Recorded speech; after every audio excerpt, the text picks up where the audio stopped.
లేని వాటిని ఉన్నట్టు పిలిచే దేవుడు మన దేవుడు. 100 సార్లు 1000 సార్లు 1,00,000 సార్లు చెబుతాయి ఈ మాట. ఉన్నదాన్ని లేనట్టు చేయగలుగుతాడు, లేని దాన్ని ఉన్నట్టే పిలుచువాడు ఆయన.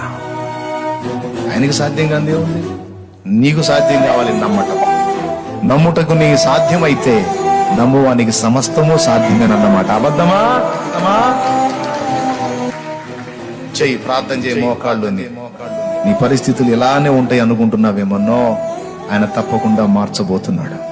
చూడు, విశ్వాసంతో నువ్వు ఏ సమస్యల గురించి ఉపవాసంలో దేవుని ముందుకు వచ్చావో, దేవుని సన్నిధికి వచ్చావో, ఏ వేదనతో, ఏ సమస్యతో, ఏ బాధతో, ఏ అప్పుతో, ఏ అది శరీర సంబంధమైన సమస్యలైనా, ఆత్మీయ జీవితానికి సంబంధించిన సమస్యలైనా, సేవను కూర్చున్నటువంటి విషయాలైనా ఏవైనా ముందు విశ్వాసంతో చూడటం నేర్చుకో.